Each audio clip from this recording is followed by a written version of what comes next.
on the recruitment matrix, and we'll cover like what are the best practices in the industry, what has been the success measurement parameters,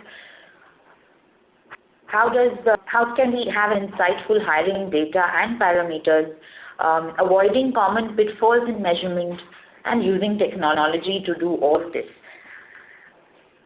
A little about our today's talk. Mahesh brings with him over 14 years of human resource experience, with 9 years of high-performance leadership experience in different specialties, such as leadership engagement, stakeholders management, talent acquisition, talent management, engagement, strategic planning, and many more in such HR space. He's the vertical HR lead for one of the top 3 BPO organizations in the world, and holds the portfolio of HR business partner lead. A dynamic leader with business acumen and skills and the ability to express ideas to deliver results by assisting business leaders as well as the executive management team. The partner for today's web for helping us make this program absolutely possible is Metal. Metal is an online assessment and testing platform to measure, analyze, and improve people's skills. It's an ideal for all companies who want to run multi-competency assessments for their prospective or existing employees. They focus deeply on the assessments and combine it with advanced technology to deliver highly valid and reliable tests. Do visit the Metal web for more details at www.metal.com. We have ample time for you to ask your questions at the end of the webinar. For those watching the webinar live, you may submit your questions on the right-hand side bottom section, which is for the Q&A. We'll try to respond to as many questions as time allows. Rest we can try and take them offline too. So I would not want to be between an exciting session and Mahesh. So without any further delay, I'm going to hand over the microphone to Mahesh. Over to you, Mahesh. Thank you so much, Kavita, and good morning, everybody. So I could see 16 attendees so far in the webinar. So thank you so much for taking that time out and attending this webinar. So when I call from People Matters, I've been a very strong follower of People Matters in terms of all the initiatives that they come through.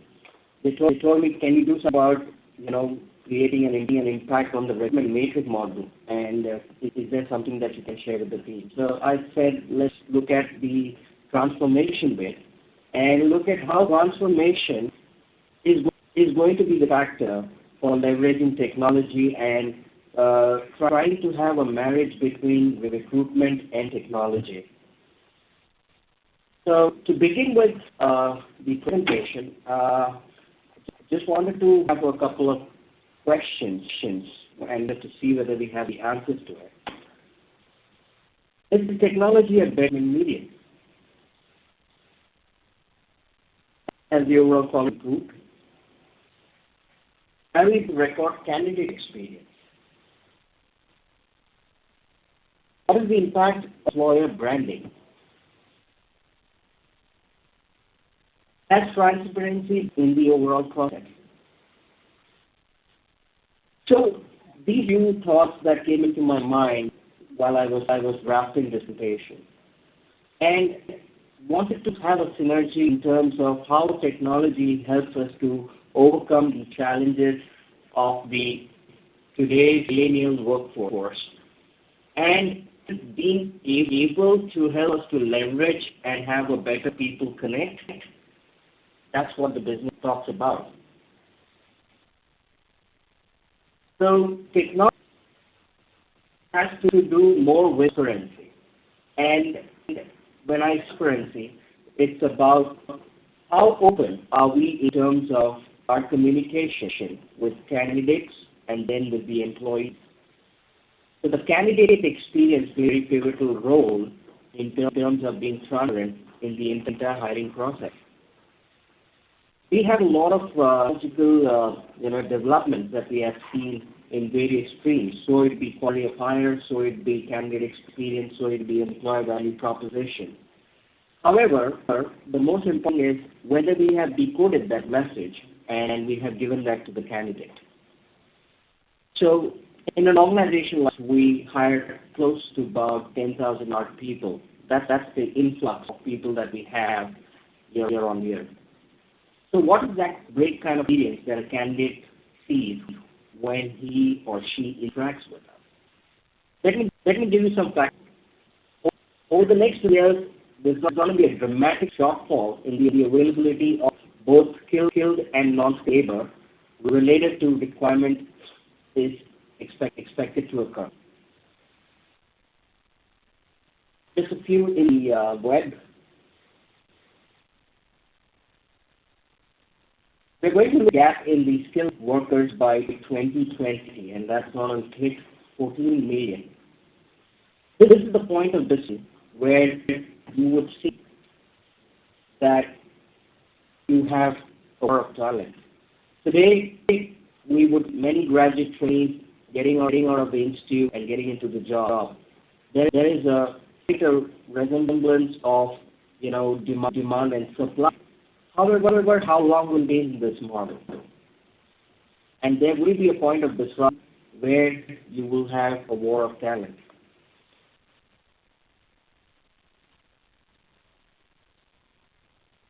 Let's look at some of this trend.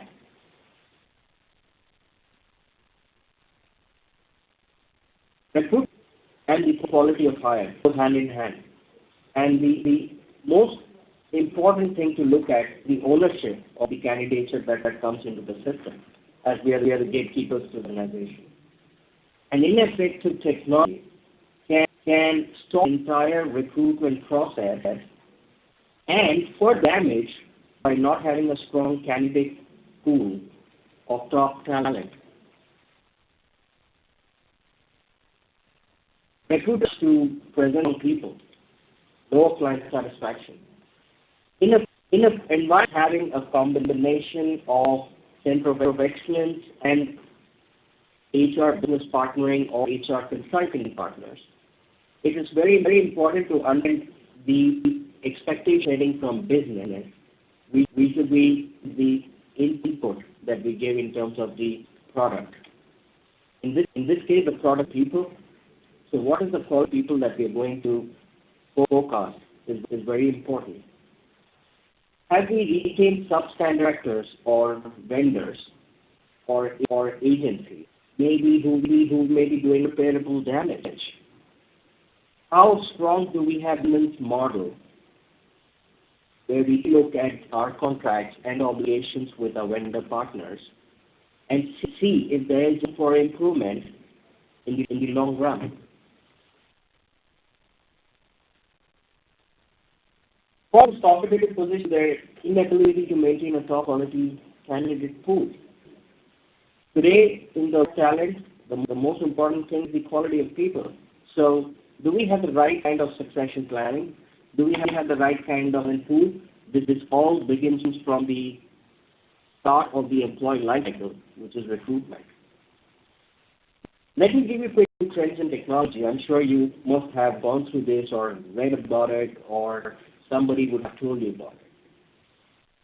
So in addition to conventional factors of social media, I'm sure I'm trying to be a little sarcastic here, but Facebook, LinkedIn, Twitter, these are some of the social media that we have been hearing for Ice Age now. And it's important to get what are the new avenues that we can explore. As an organization, as an employee or candidate, we have systems like Door, we have branch out data.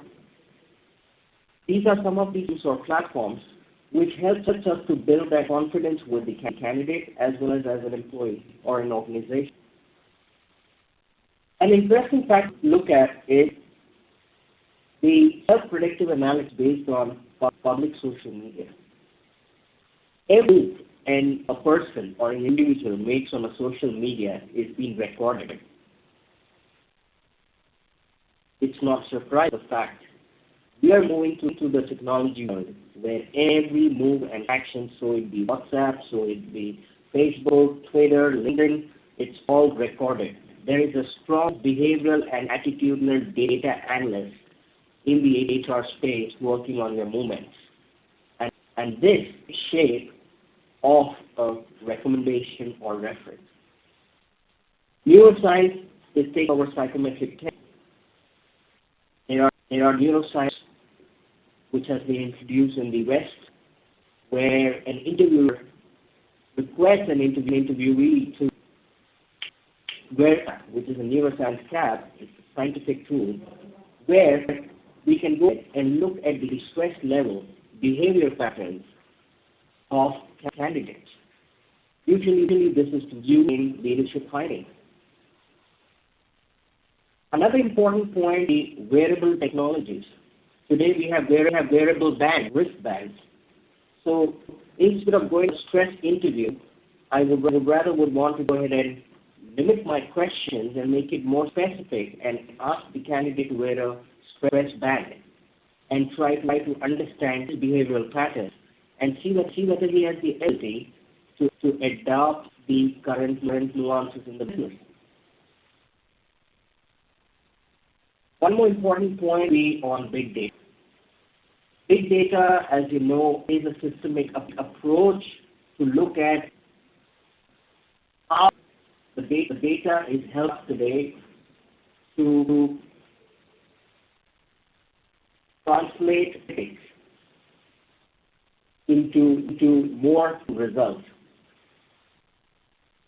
Or big data is going to herald a major shift in how we think about recruitment. It's a mass of information available on the web in the form of numbers, forum threads, Facebook profiles, blogs, pictures, videos, etc. Recruitment is now offering more detailed ways to track sources and combine matrices around drop rate, time to hire, competency, and assessment scores. So big data is going to be the new brainwave into looking at very contemporary types of hiring. Let's look at some things. Diversity hiring, value-based hiring, global leadership hiring, SME consultant hiring,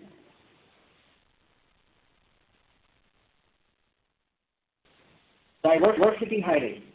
As we end globalization, it's very important for us to look at our global leaders who are going to create a direct impact or bring a direct impact on our bottom line results, and also look at multicultural, talented, and trained employees, which gives company the key edge to explore the foreign markets. We as an organization cross length and breadth of the global continent, and we're spread across the world. So what's important for us is a global footprint leading to diverse workforce. Diversity just means gender diversity. It also means leadership diversity. It means style of leadership diversity. It means cultural nuances, races, caste, and so on. There is systemic towards diversity hiring. We have specialized who would get into the diversity hiring basis the past historic trends and predictions. Value-based hiring. It's an exemplary concept every organization wants within the organization. However, it's important who are your best fit or best bet, who can gauge what is the value-based system we want to run in the organization, and how do we go ahead and into people. So the ability to articulate behaviors associated with achievement is a key component of value-based hiring. So we do not expect anybody to come with the same values of the organization, but we expect them to respect the values that we have. Global leadership. Global leaders are an emerging class of professionals that are adept at operating in international and multicultural contexts. A global leader is someone at an executive or high level who has clear global responsibilities. It cannot be to just a top executive in the staffing pyramid. It can be across mid-management and top management. So assessing leaders who have the ability to see the local impact of global decisions and the global impact of local decisions is the key to success in the global leadership hire. Subject matter expert hire evident in any industry or sector. However, they can be advised or design associates who will offer their credentials to the organization at a premium.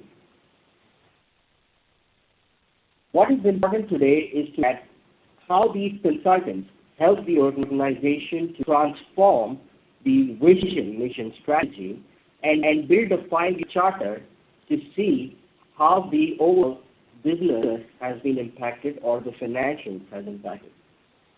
These consultants or subject matter experts come with very niche experience, and there is a huge step that we take in getting them in. These are some of the thematic models that I would wanted you to touch base on. Let's look at some KPIs which are going to be a new perspective in the recruitment model. The ideal or the current trend of KPI for a recruiter is the turnaround time, cost to hire, the time to hire, and of course now we are embarking or embracing the tool of quality hire. However, it's more important to look at a broader horizon if you have the right quality score. What I mean by data quality score is everything, whether it's online or a spreadsheet-based data which is being recorded, it has to be of quality. Because this quality will further help you to predict or influence business decisions at a later stage. Activity conversion ratios. You may have various stages of activities that are involved in the recruitment and selection process. How do we go ahead and group these activities in terms of the job and division to see how much is the value proposition? First, actionable goal. It is the overall quantity of your goals or activities to perform by the goal quantity. That is spread across the period. Another important, which is very important to look at, like industries which have high turnover, is to look at the new hiring score. Attrition or turnover is something which cannot be avoided. Let's accept that fact. What is it that a recruiter do to ensure that he maintains a sustainable and scalable quality of hire? Hence, track the complete movement and progress of every new hire, at least for a year, would help us to look at classification of quality of hire. Candidate board, this starts right from the recruitment period. I am not sure we have embraced this change or evolved over a period of time to take feedback from the candidate about his experience when he walks into your organization. It's imperative to look at candidate experience score because that will allow an organization to look at what is it that a candidate looks for in an organization, especially the Gen Y, Gen Z, the next millennial work. This is what is going to drive. It is just not about meet them and greet them. It's about the overall atmosphere, the culture, the environment, which has to be rated on the candidate experience score sheet. This should ideally be the most important KPI for a recruiter. Trainability. Most of the time, when there is a very tough, exercise between turnaround time versus SLAs and quality of hire, push from business, what we at times do not take to is the trainability score. This trainability score begins right from the time the person is during the induction period, on the job training, during the production phase, and then the trainability score to see whether we have got people who are scalable and can be upskilled. If not, then we need to go back to our predictive analytics and see whether we can do something about the data and give that as an input to the recruitment team and say, hey, you know what, the training score is not helping me. I would want to look at better training score. This is going to be an KPI, which is going to drive the recruiter's KRA. Social reach. Most of the recruiters have been able to set their footprints across various works of social media to get the best bet. What is not the presence of a recruiter, but having a very strong funnel, talent pool, which can be reviewed and weeded out over a period of time. You certainly have to look at windows or time slot of embarking candidates into your organization as prospective employees, for which social reach should have tagged for every candidate. There's a window where you can predict how soon can you get that top talent into your organization. This is going to be an important KPI. Wage bill or wage reduction target. Well, this will not have direct implication on a recruiter in terms of a revenue contribution of an employee, but certainly it will impact when we are talking about replacement hiring and bringing on new resources as a backfill. So recruiters may be looked at how they have managed to drop the wage cost vis-a-vis each year. Cost per hire, sure, everybody's aware of how the cost per hire should be looked at. There are various mechanisms, tools, formulas to look at cost per hire.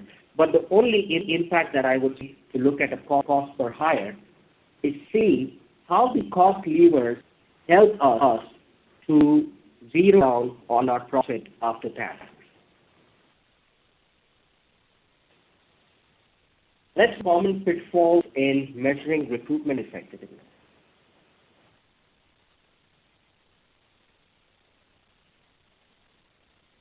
So I was going through talent acquisition survey for 2014 to look at what is the state experience while filling up online application forms. 2/3 of applications not asked to join as a prospective employer's talent community, which means that only 1/3, which is 34% of all candidates report being asked to join an employer talent community. There are multiple websites which track talent applications.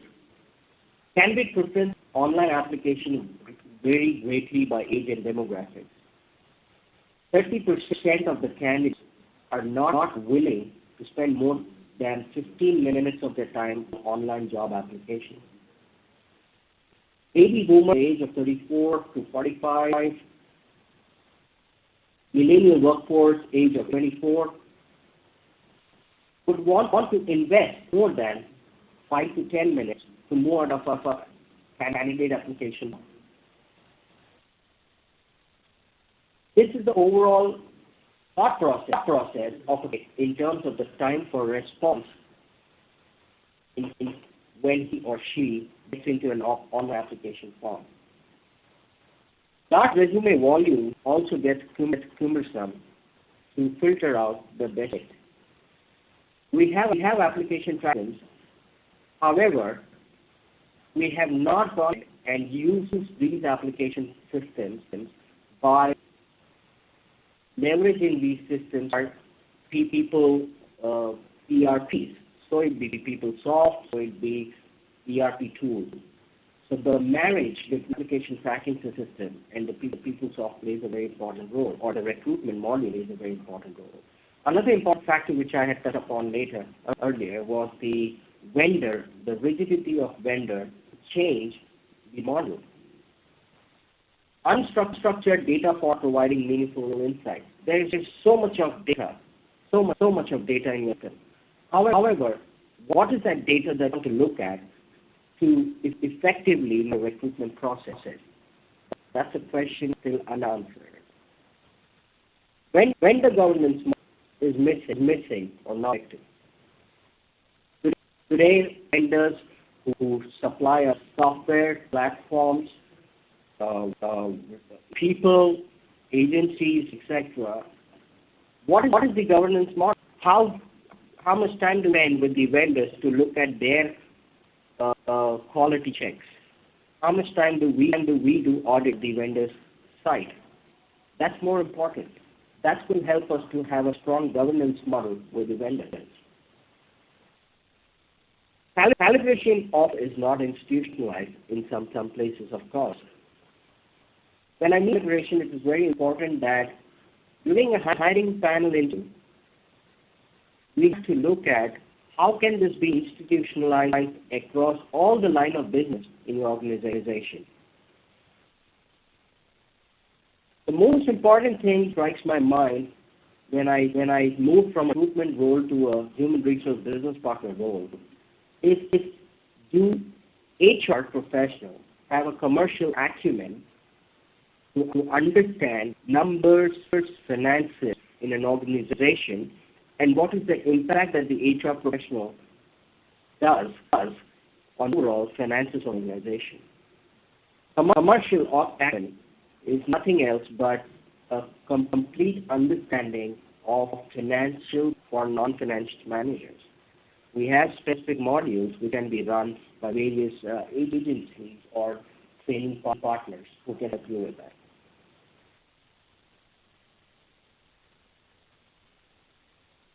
Well, to summarize, if at the Recruit Masterclass,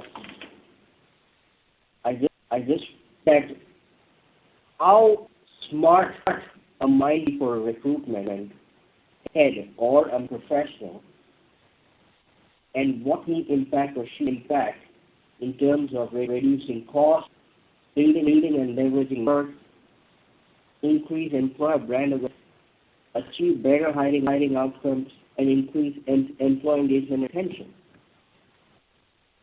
The most important aspect recruiter must look at is to create and promote brand. Organizations are more employee value proposition percentage score, which helps us to look at the way we have transformed our brand in the market and whether it has been helped us as one of the levers for attracting talent. A strong technology or funnel can help us eliminate our recruitment costs, reduce employee work, and invariably reduce time to hire as well. Also, this can do employee retention because the candidate experience plays a very important role in this entire food chain of the recruitment process. That's it from me. I wanted to make it a two-way communication so that I can answer as much as questions that I can, and if I would want to look at specific questions which will require detailed answers, I can write back to you on your email. So So thanks for being such a wonderful crowd, and I'm open for questions. Savita? Thank you so much, Mahesh. We do have a couple of questions lined up for you. Your presentation has been very crisp and very much to the point. We have a question to begin with from Garima. How do you objectively measure the quality of hire? All right, Garima, very good question, and it's a very valid question. We all have speaking about quality of hire. However, what is important to look at is what is running an organization's value chain in terms of looking at the top recruitment parameters or matrices. When we talk about hire, we are looking at being specific attributes of candidature. One, we are looking at is going to be the level of performance an employee bring onto his table or her table over a period of time. Second, we would look at what will be the overall trainability of an employee. It's very important to look at the interlinkage between recruitment and training. What you give to a training is what they will train for you. So if the trainer is not able to train the person, there has to be certain measurements or yardsticks to look at the clarity and scalability of resources. So one of the quality of hire matrix would be the trainability score. The third important aspect of quality of hire, specifically for recruiters, would be the less than 6 months attrition if we are able to track that. That's because the first is the time which is the bare minimum a recruiter can predict or gauge or assess in terms of the sustenance of that employee in the organization. So we do not expect recruiter to take ownership of an employee in the organization for years together, but at least to begin with, the first 6 months plays an important role. Another important factor for a quality hire matrix would be the movement of the employee from one level to another, or rather the career progression. That creates a very positive impact on the way you have hired an employee and the kind of yardsticks that you have used to assess the employee during the interview. Have I answered the question? Absolutely, I'm sure. There's a follow-up question to this that Garima has posed. Should only the recruitment team be responsible for a poor quality of hire? Okay, so again, another important question, Garima. I think I'm sure you've been thinking this day in and day out. So the most tangible outcome for a quality of hire matrix is where there is an ownership that is being spread across all the key responsible people or the functionaries in the team.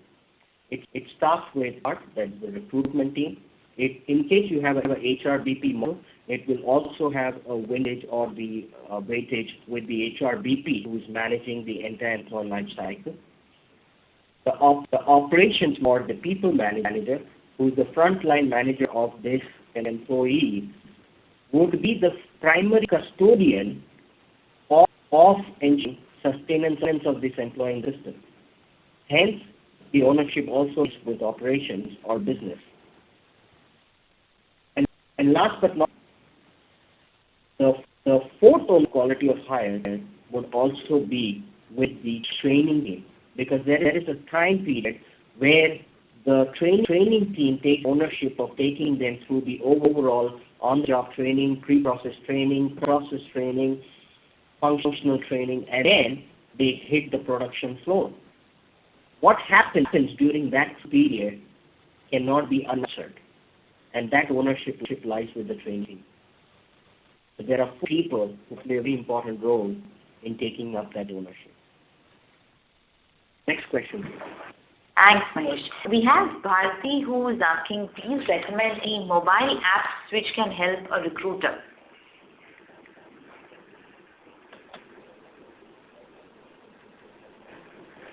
There are multiple apps which are available in the industry. However, the mobile apps that you can look at would be Diva, which is of course the global model of mobile app. We have Raise Manager, we have Interview Assistant Link, we have Talent A. We have mobile apps which are built in by organizations internally through their R&D teams. The most important thing mobile apps we looked at is not the efficacy of the mobile app, but it is about whether the apps is helping a recruiter to have a cut-edge impact on zeroing down on the right hire. More than a mobile, I would look at virtual worlds. Virtual worlds is a 3D impact of an candidate who experiences an interview room through action, either through a conference model, a webinar, of video interviewing, or just a one-on-one discussion. Virtual worlds are the new wave. Well, in terms of mobile apps, I'm sure there are various studies which happens on mobile apps. However, what is important to look at is that the apps is dying slow death. The companies decided to design apps, but once again, the market dictated the need for it. Apps for companies are expensive to create. So BQR, which is quick response code. Most of the organizations started using QRCs. You want to go ahead and look at code, just click on just scan the QRC bar, and you know the job code, and you just do an application on the applications and tracking system. There's a workflow to it. However, these are very expensive, and maybe these are not sustainable. So today we are seeing application makers, and the barriers to entry are very, very low. Consumer behaviors have also shifted over a period of time, and mobile apps may see resurgence in the near future.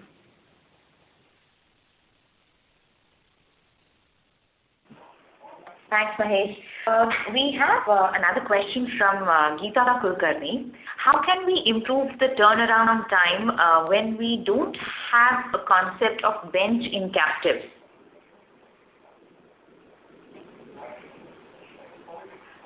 Good question.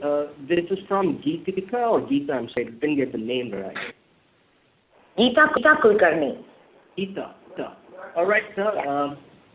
Another interesting question, which I always love to answer, is the bench, whether it is billable or non-billable. Since you come in environment, it's important to understand what are your bench ratios for each line of business, what are the billability ratios, what are the billability percentages for each business. Hence, having a good bench in the system is good. However, the sustained bench over a period of time can be very, very difficult to manage, because that will be a very expensive affair.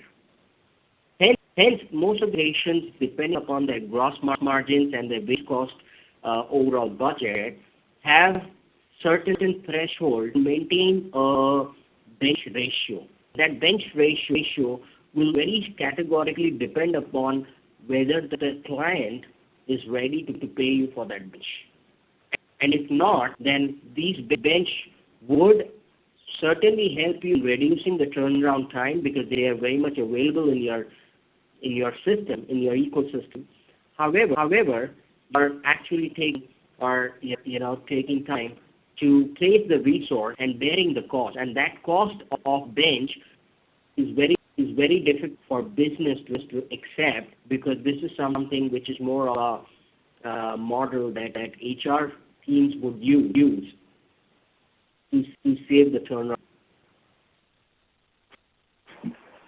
Thanks. One question from Aki here. How do you handle the situation of misfits when you are already facing the talent war in an industry? So I want to just, if you can just help me with once again, Savita. Sure. How to handle the situation of a misfit when you are already facing the talent war in industry? So is there anything that from your experience that you have, a best practice or anything for this particular challenge? Misfit only depends upon what is the governance model you have designed during your filtration process. We tag fit when the assessments are not foolproof. So misconnotation or nomenclature is something that recruiters have started evolving that as a word. I'm sorry, but honestly, if we have the strong leaders, strong matrices like a quality of higher candidate experience score, if are in place, you may reduce your percentage of misfit if you are running a misfit ratio. Misfit normally happens when we have been very cautious about getting good talent. So, good talent is a very debatable discussion because it is on perception and judgment and assessment. There is no scientific or good talent if you want to really look at it. It is a combination of scientific assessment as well as human judgment. So there, I don't get correlation of misfit versus the war of talent. Like I said, the point of this run of war of talent will be when you don't have a strong training team who have the ability to upscale or have a finance model to train your people. That's when I say there is a war of talent. There is a lot of abundance of people available so far at the bottom of the pyramid. It's important for us to look at whether we have touched on those people at the bottom of the pyramid.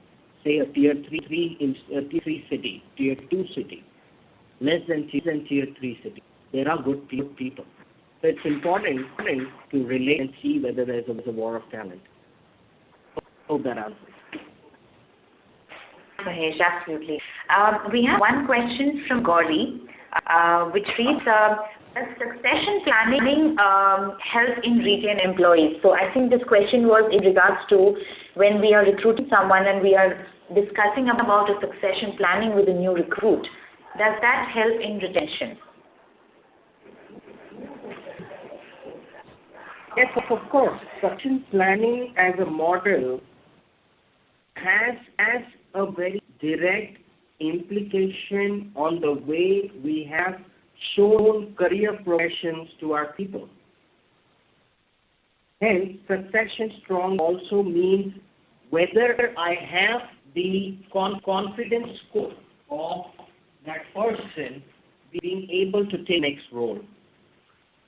So succession planning is a very important subject which organizations have started looking at, especially the leadership line or the leadership pipeline model, because succession has one strong credential, and that is understanding of finance.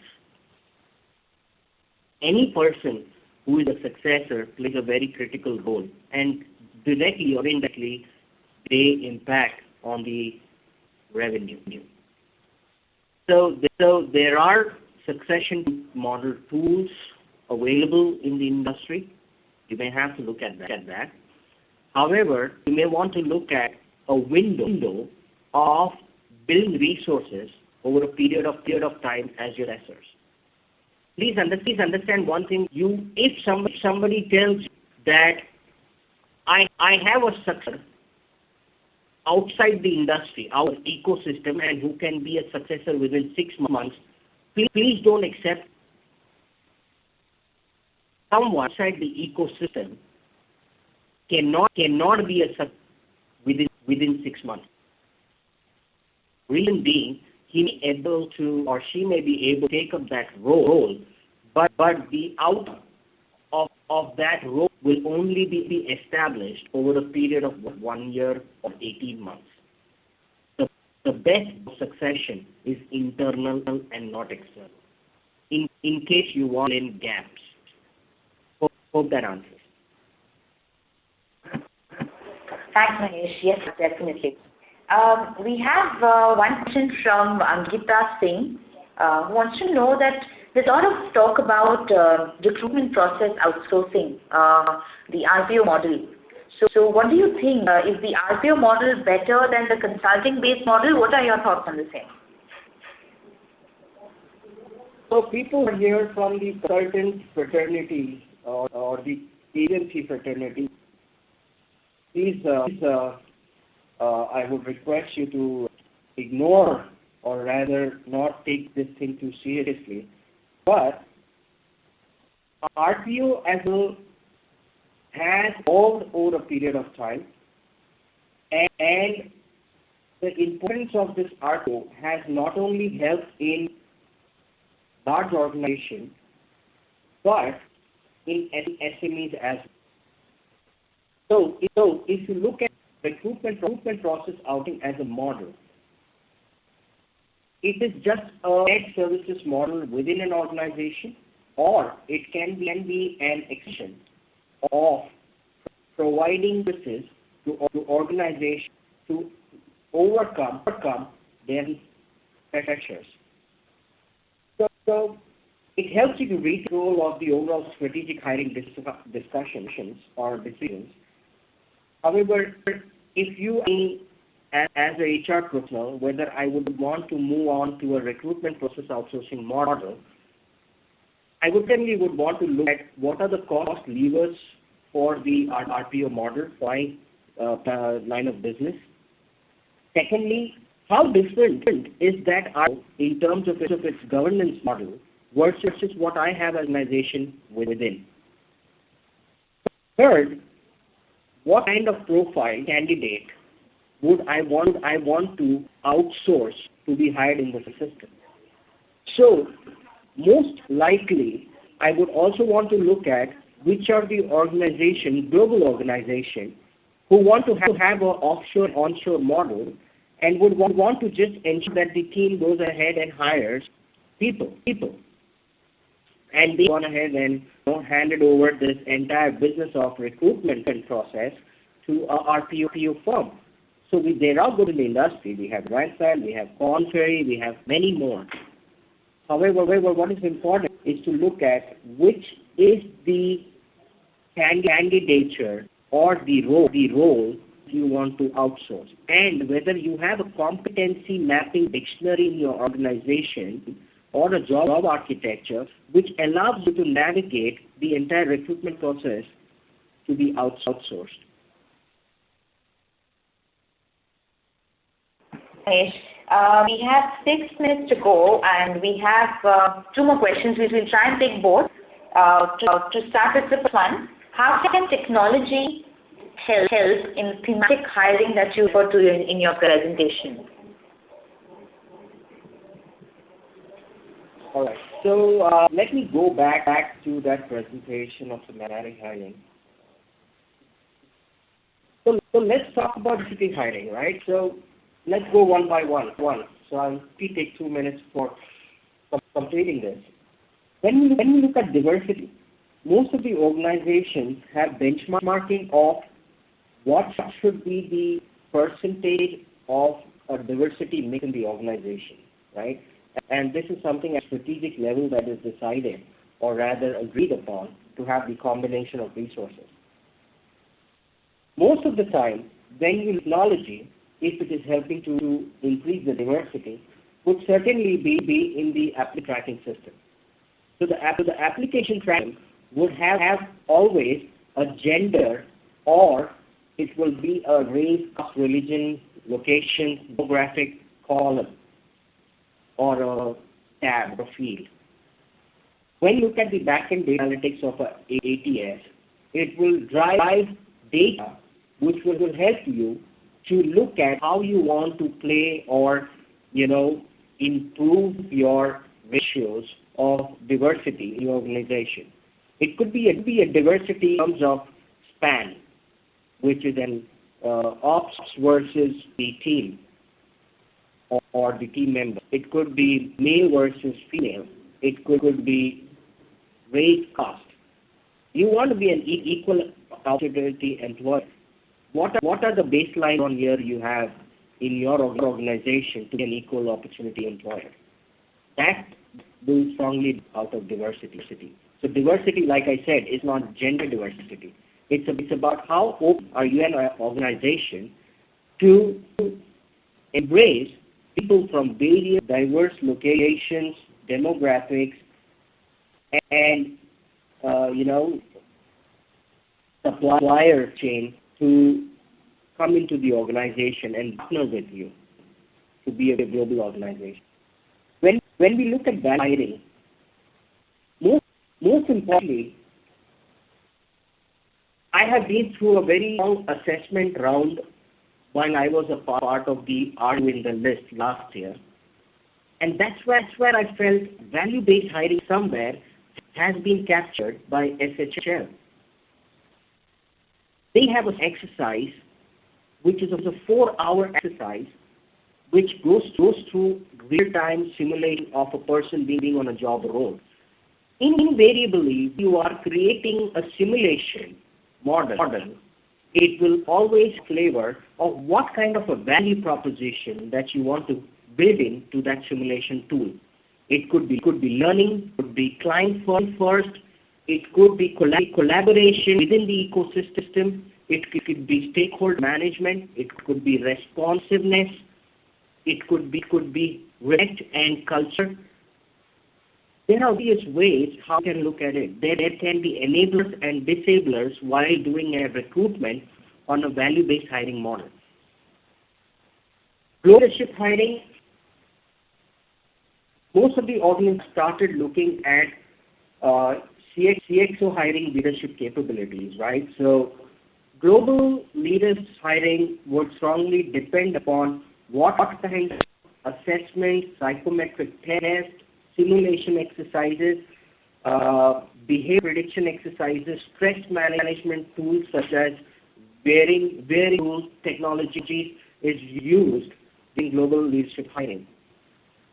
Global leadership hiring, if I have read through a couple of magazines where organizations are taking a chance to